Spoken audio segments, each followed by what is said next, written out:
Ассаламу алейкум достор, блогер жашоосунун бүгүнкү 3-чү чыгарылышта бүгүн бизде конокто Сыймык. Бирөөнүн малын урап, бурдап сатканбыз машинадан болончу. Токтогулдан болом, бирок шаарда ушул жакта түрөлүп ушул жакта чоңоюп калган. Историяңан көрүп алып, булар айтып коюн дешкен. Менен миллион тапкандан баштап, андан 2 эсе табам деп аракет кылып, блогерликке кызыкканда эң эле каршылыктар чыгат да. Мисалы, өзүң туугандарың, классташтарың, досторуң, жаныңдагы иштеген коллегаң. Биринчи очередте мен киргизген, казакстандыктар турап, Айдар Дүшүндөн, андан кийин Малиновый Кыргызстандагы блогердин 80% бой көтөрүшөт. Азыркы учурда Инстаграмда канча подписчигиң бар? Азыркы учурда 80 000 болуп калып почти. Кретте эч кимге айта элекмин. Инстаграмда эч ким да билбейт аны. Ошол, именно ошону айтышың керек да азыр. Ошондо айына 10 000 акча тапсаңар, рекламага канча аласыңар? Эң эле кыйын нерсе бул, мисалы, ошол видеону тартыш болот да. iPhone XS канча калдың?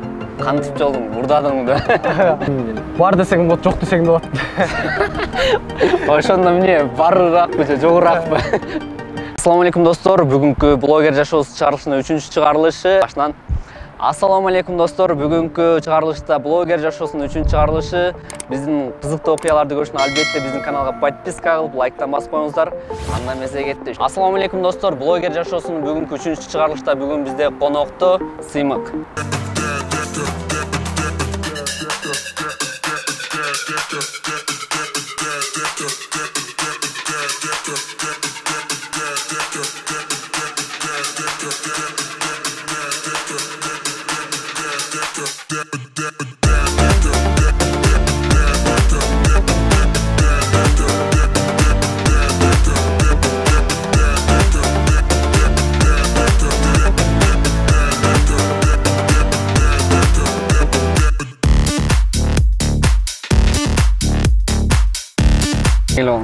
Жакшы шүгүр.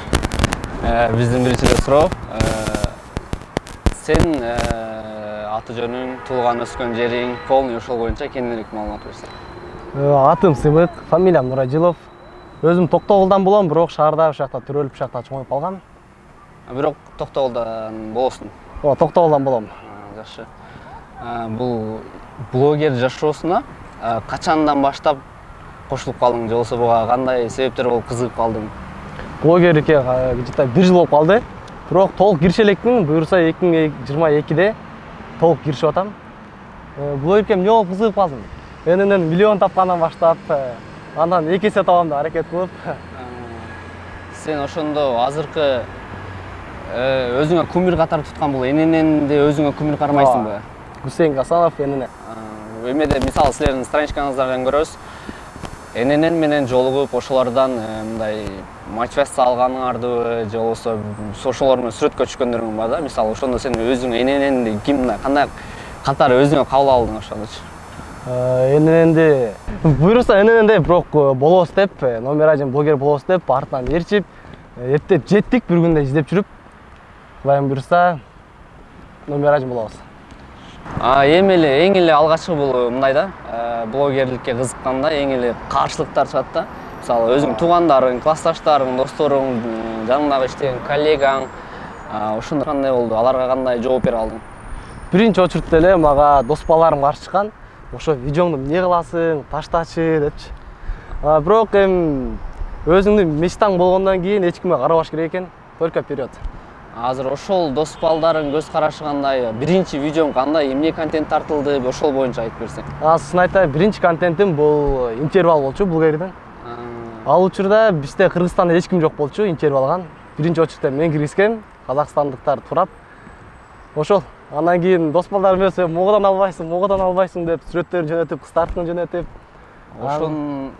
Ошондо силер Казакстандын контентин турап калдыңарбы же кандай? Же өзүңөр Казакстандын контентин Кыргызстанга киргизгенбиз. Түшүнүктүү. Эң биринчи кимден интервью алдыңар эле? Айдар Дүшүндөн, андан кийин Малиновый отношения. Ошон где-то 4 блогерден интервью алгам. 4 блогер. Эми башында башталып атканда көп эле мындай сен подписчигиң башында аз болот да, по-любомчу. Подписчигиң аз болгондо алардын мисалы сага болгон мамилеси кандай болду? Сен айтканың эле сразу келип интервью бере калдыбы же кандай кыйынчылыктар болдубу? Чынында кыйынчылыктар болот экен. аны чакырсаң аны запростан чыгыш кыйын экен. Айткан саатың ага бош коеюн деп келгилер. Кыргызстандагы блогердин 80% бой көтөрүшөт. Бой көтөрүшөт. Ошондо сага Айдар ошондой кылганбы? Жок, чын айтайын, эң простой блогер бул Айдар деп эсептейм. Себеби жазганда эле жананча адамдын арасынан мени запростон чыгарып, сразу келип берген филармонияга, ошондон башталган да. Түшүнүктүү. Эми бой көтөргөн деп калдың, значит сага бирөөсү бой көтөрүп же жооп бербей койгон, же болбосо интервьюңа келбей калган учур болгон окшойт. Ооба, болгон, запростон окуп туруп жазып койгондор болгон. Түшүнүктүү. Азыркы учурда Instagram'dan канча подписчигиң бар? Азыркы учурда 80 000 болуп калып почти. 80 000.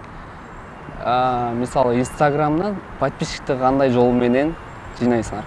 Подписчикти кызыктуу видеолор тартасың, сторис тартып, эртерээк чогулам десең, гифке катышсаң, сразу көтөрүлөсүң, ошонуздар да.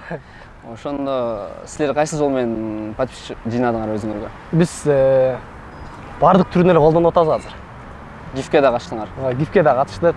Азыркы учурда канча подписчик бар дедиңер? 80. 80 миңге канча акча кетти, канча каражат кетти? 80 миңге жакшы эле кетип калды окшойсуздар, 15. Ошол 15 миңди түшүнүктүү. Ошондо азыркы учурда ошол 80 миңден өзүңө пайда ала алдыңбы? Өзүңө бир акча иштей алдыңбы? Ооба, иштеп алдык. Instagram'га киришкениңерге канча болду? Киришкениме 1 жыл болуп калды. Кудайым буйрса 2022-де көптөгөн ийгиликте жетчем, чоң результаттар кылам деген максатта иштеп атам азыр. Мисалы бул Instagram'дан азыр только Instagram менен иштебейсиң турабы? Же кошумча жумушуң барбы? Кошумча жумуш бар, бирок ал азырынча секретте эч кимге айта элекмин. Instagram'да эч ким да билбейт аны. Ошол именно ошону айтышың керек да азыр. Жок, ал айтылбайт. Эч айтылбайт ал. Секретный жумушта го. Шоин секторда иштедим. Толук Instagram'га киришкенге чейин. Сен азыр мисалы бир видеоңо же болбосо бир история тартканга канча убактың кетет? Историяга чын айтайын, көп убакыт кетпейт. Мисалы бир историяны ашып кетсе бир 10 секундта. 10 секундта? Аны монтаждан полный мененби? Жок, монтажы менен бир 3 история тартып турсам, монтажы менен 15 минутта да, полностью эсептегенде. Лентага болсо бир 2 саат, 3 саат кетип калат да. 2-3 саат. Себеби ар бир кадрды окшоштурушуң керек. Окшоштуруш өзүнчө кыйын нерсе ал дагы. Ошондо айына 10 миң акча тапсаңар, рекламага канча аласыңар? Бизге бөлүнөт да стория жана лента болуп. Стористи 1000 сомдон алабыз, лента кандай болсо, мисалы реклама кылып аткан адамга табышына карап өйдө берип кете беребиз да. Эми примерно мисалы история канча? 1000 сом. Лентага? Лентага 4000, 5000. 4000, 5000. Аябай эле көп эмес. Жок, себеби лентада көп адам көрөт да. Сен мисалы алгачкы видеоң биринчи салган ошол интервью блогерлерде интервью алганыңда бир видеоң канча просмотр көрчү эле? Бир видеоңо. Малиновый отношение лентаныкка 250 миңге жакын просмотр алган. Бир видеоң? Ооба, Instagram. Ал ушу жаңы баштап аткан учуруң? Ооба, жаңы баштаган кезде. Эми эң эле кыйын нерсе бул мисалы ошол видеону тартыш болот да. Сен азыркы көтөргөн телефонуң кандай телефон? Кандай телефон менен тартасың ошол видеолорду? Азыркы учурда XS көтөрөм, iPhone XS. iPhone XS'ти канчага алдың? Кантип жолдуң, урдадыңбы да? Ага, жетиш өзүнчө бир чоң темада бирөөнүн малонун урдап сатканбыз, машинанын баллонунчу. Жетпей алган акчаны ошол жактан чыгарып да калп берсең, Сен айтайын, эми калп айтпайын. Масло эмес, бушты алгам. Сен азыр ровно 31 миңге алгам. Сүйлөшкөн кызың барбы? Кызым бар десең болот, жок десең да болот. Ошондо эмне, барыракпы же жогуракпы? Тамаша жок. Жок. Жүрөк бош. Кыздар болсо жаза бергиле. Историяңан көрүп алып, булар айтат коеюн дейишкен. Мисалы эми ошо сен ошондой мисалы 80 миң подписчик болгондон кийин, конечно, бир мына авторитеттүү мындай болосуң да. Кыздарга жазган учурлар болобу? Жазган учурлар болот, арасында жигит барлар деле болуп калат.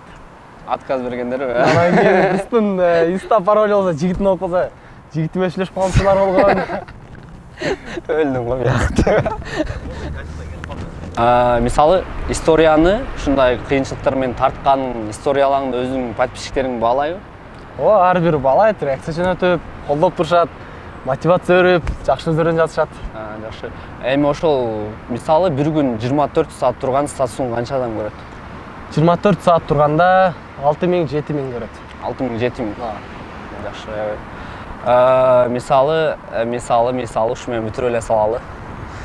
Келип берген үчүн чоң рахмат Сыймык. Кыргыздын эң эле алдыңкы блогерлерден болуп жүрөр. Буюрса 2022 жылы миллион деген подписчиктерди көрөбүз силерден. Алдыга умтулар эле, ийгилик. Чоң рахмат. Силерге да рахмат чоң.